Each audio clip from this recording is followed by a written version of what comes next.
historical perspective. There's going to be some metaphors in it I hope that you guys are able to connect with. But yeah, so I'm just going to jump into it. So I hope you enjoy it. Reflections of the Rhythm. Today was a day in which I know God heard my prayers. I feel alive once again. My breath fills my soul like a newborn babe breathing for the first time. I finally feel the connection to the rhythm, the rhythm, the rhythm.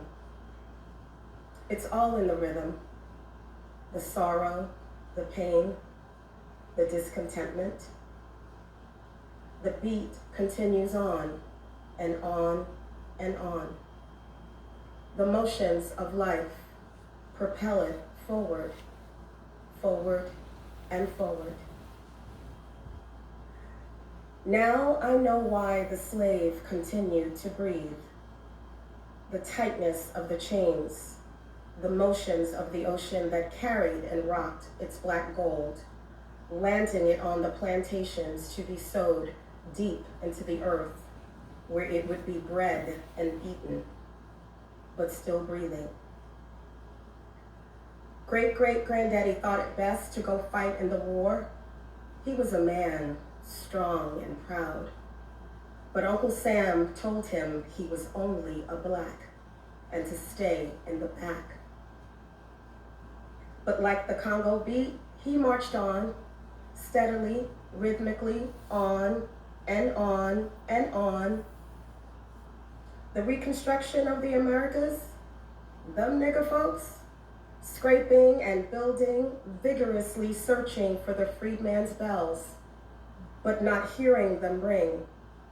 The 40 acres and a mule never came through, so going north seemed the only place to go to get a slice of apple pie, working in the factories while Mama and Aunt Jemima worked in Miss Jane's kitchen, scrubbing her floors, making a better ways so that I could get my education. I soon became the educated Negro, living in Strivers Row where only the best colored people go. But I still only ate the crumbs falling from the pie, not fully understanding why folks were dancing ragtime when Miss Bessie was singing the blues. Things didn't start to make sense until I looked out the window one morning and I saw a whole lot of white people crying and lining up on the sidewalks for bread and soup.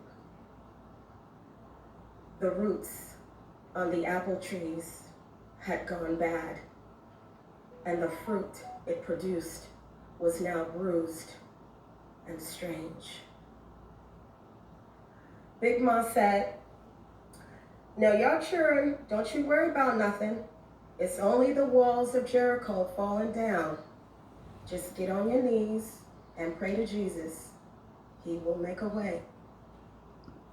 And sure enough, by morning time full day, a way he did make. The Negro got a new deal and became a politician, a lawyer, and an airman. Anything that he ever wanted to be. However, he still didn't see that he was bound by the chains of economic slavery. Jim and Jane Crow had buried their seeds deep into the ground.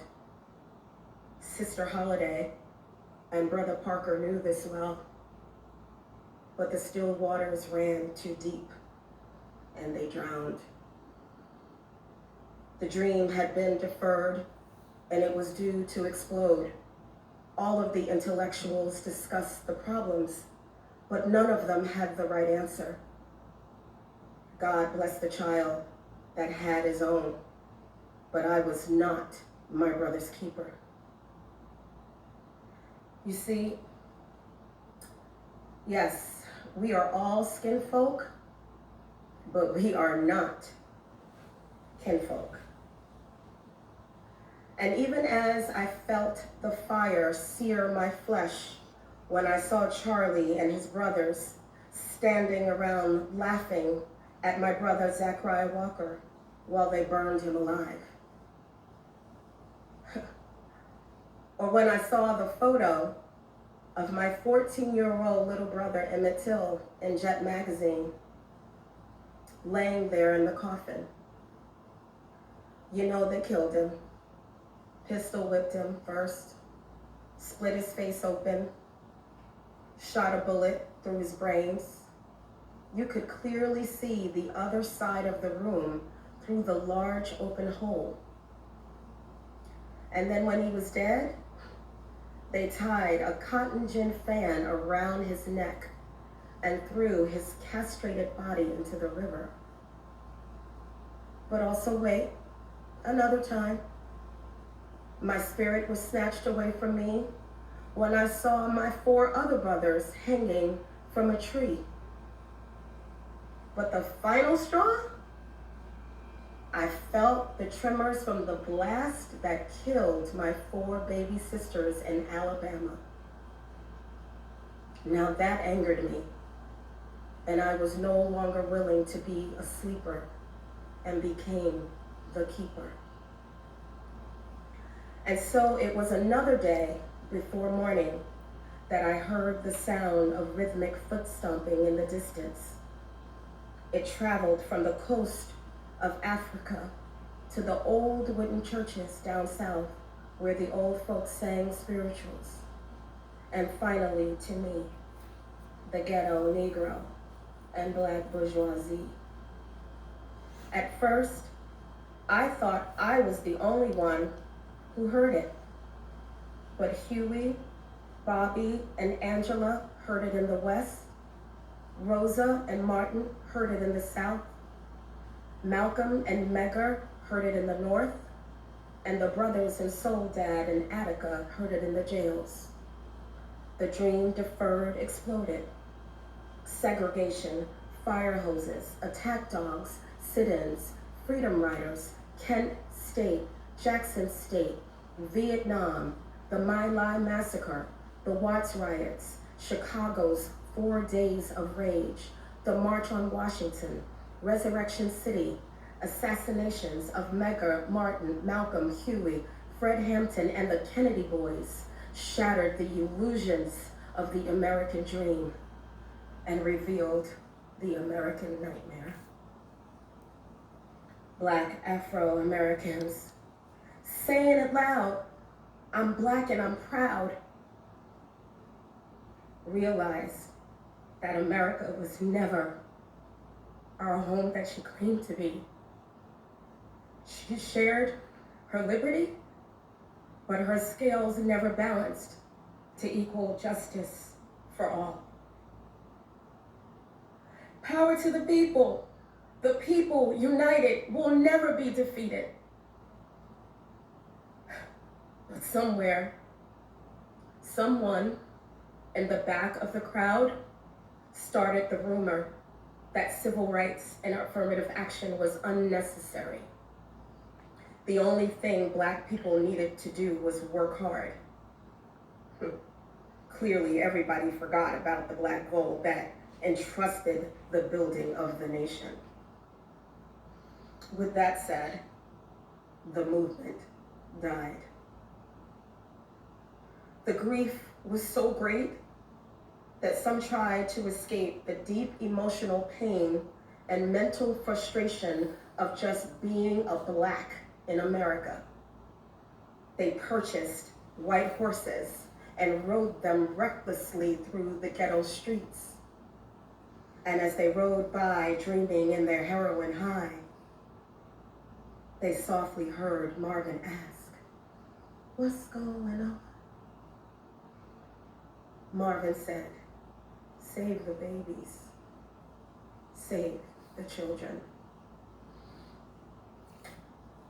The rhythm, the rhythm, the rhythm, now moving unsteadily and slow, slow and slow.